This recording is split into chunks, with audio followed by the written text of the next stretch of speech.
a delightful morning for us. We're delighted that you are with us. Han and Greeny and the Morris twins are here. Markeith and Marcus are both here this morning. We will spend all morning trying to figure out which one is which.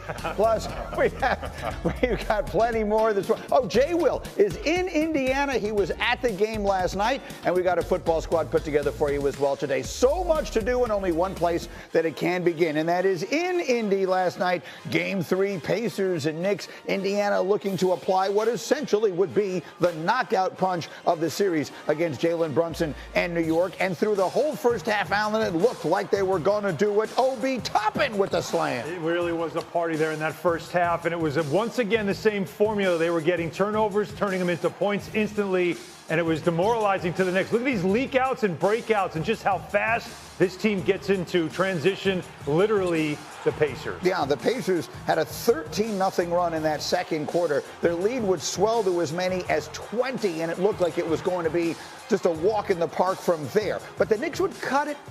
Sort of small story. They cut it to 13 at the half. Manageable, right, Marcus? And then here came Deuce McBride. Yeah, Deuce came off the bench, and he played really well, man. It was great to see him get a chance to be at the head of the snake and get the team to play with a little bit of faster pace, and he made some really, really big shots there in that third quarter. He did. He scored 9, kept them in it. Jalen Brunson in foul trouble, and then the fourth quarter. And Karl-Anthony Towns had the kind of quarter that Knicks fans, that basketball fans have been waiting for essentially all of their lives. He was spectacular. Yeah, in the first half, he was get out of towns. In the second half, he was Bodega Cat. They loved everything you see right here. Look at that finish. Going strong. He would make 3 threes all in the quarter. He had 4 points through the first 3 quarters of this game. In the fourth quarter, he would score 20, personally outscoring the Pacers in the period single-handedly, carrying the Knicks back into the game. So now the Knicks have the lead. Now we got a minute 20 left. Now we got Brunson with a floater, and the Knicks take the lead again at 23 points for Brunson. 30 seconds to go. Pacers down by 2. Miles Turner, no good. Josh Hart, huge board, makes both foul shots, and the Knicks are able somehow, some way, to keep themselves alive in the series. Down 20, they come all the way back to win it by 6. The Knicks are now the first team in the play-by-play era, so it goes back to 1998, to overcome 3 deficits of at least 20 points within a single postseason. All of them have come on the road. In fact, they are 6-1 on the road now in these playoffs. All 6 of those wins have been by 6 or fewer points. Here was Karl-Anthony Towns after the game. I think the Detroit series, Boston series, we showed that this team never quits. And no matter what the deficit is, we're going to play to the final horn. And I think that tonight was another night where we get to show that New York grit that I talked about. We're a gritty team, and we're a team that's very unified in that locker room. So it's a testament to this whole team willing to sacrifice for one goal.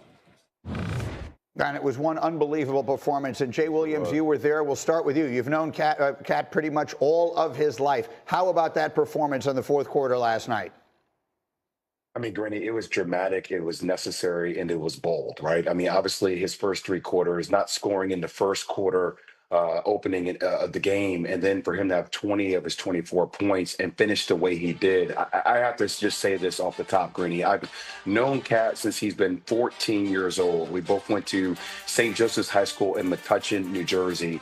And one of the things that we have in common, not only playing at St. Joseph's in Metuchen, is that I lost my mother 2 years ago on April 8th.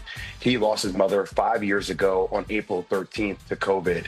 And for this performance, probably the biggest performance in his New York Knicks career to occur in a Game 7-like scenario. I mean, if they don't get this game, this series is done. Finito, it's over. For him to have this type of performance on Dominican's Mother's Day, and then dedicate that performance to his mother, it literally gave me chills. I think we saw the best version of Cat in the fourth quarter. Now, this needs to be repeated, but the Karl-Anthony Towns we saw in the fourth quarter with Jalen Brunson on the bench, that's the Karl-Anthony Towns that can play for a world championship team if he can continue to play this way.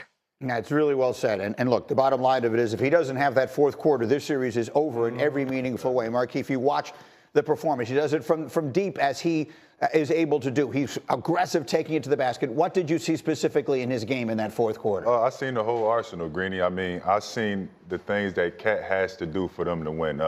Yesterday, he put the team on his back. He hit 6 buckets, had 4 points going into the fourth. I didn't think Indiana did a great enough job on him to be able to close that game out. And I think Cat just said, I'm just going to let it fly. The Big Bodega is back, man. Big Bodega is back. Hey, listen, he had a chance to be able to show who he was in the fourth quarter. Jalen Brunson was out with foul trouble. They took Mitchell Robinson out, which I thought was a great thing. That opened up the floor for him. So now he was able to drive it and get passing lanes. He was able to stretch the floor. And then he got a little crafty up top with a step back three. He was in his bag complete. And this is what the Knicks fans have been looking for. When Jalen Brunson is struggling, you have your second superstar to step up and Cat deliver. That's why you trade for him. That's exactly why you make a move like this, is for what the unique skill set that he brings.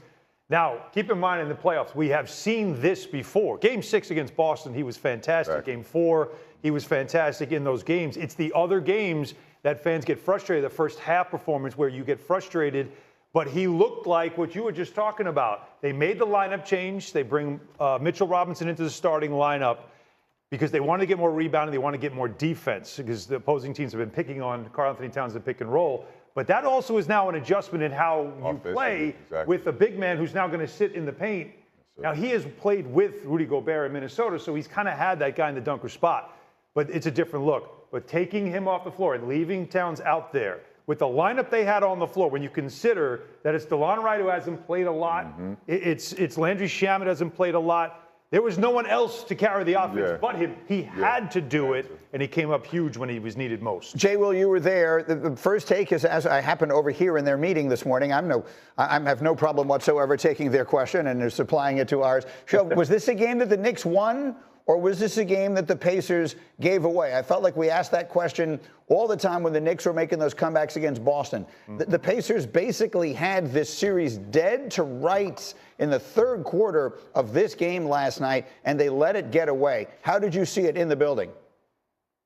I mean, it kind of felt like Cat just took the game over, Grady. And I was really shocked to see with Brunson and Karl-Anthony Towns in foul trouble that the game plan wasn't to continuously attack those guys on the offensive end. There were so many times, and I know that the Pacers play fast and there's a ton of continuity in the way they play, but I thought they missed key opportunities to hone in a little bit more in ISO basketball to attack those individual matchups.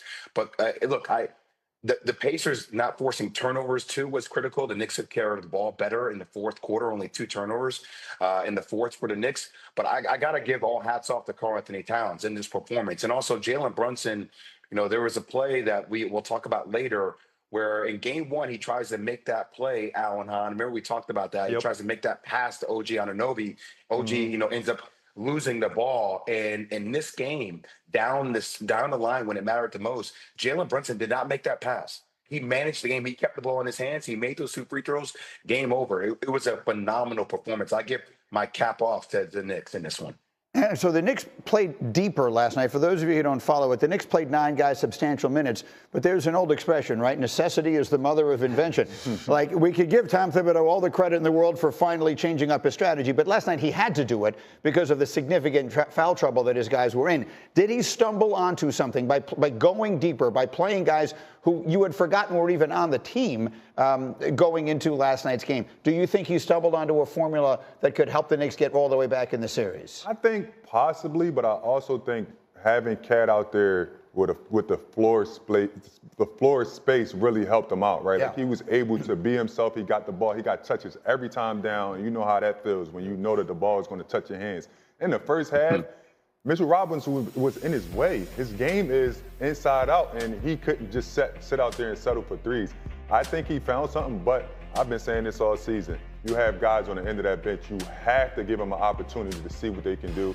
Shamlin came in, played really well. We watched the game together, and I was like, this can either be super bad or it can actually be good, and it actually came out. Yeah, that's what I mean.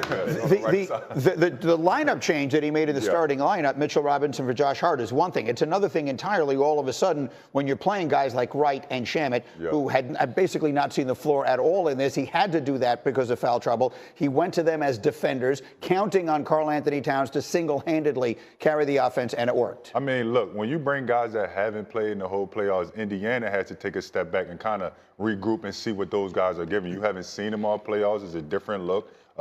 like Marcus said, I don't really know like if they found something, because early in the game they couldn't really get the groove with Mitchell Robinson in the game, right? In the start of the fourth quarter, Cat was able to drive the floor, he was able to play from outside, and then you had other guys come in that defended. Shamler hit a big three. Also, he made some big plays off the dribble.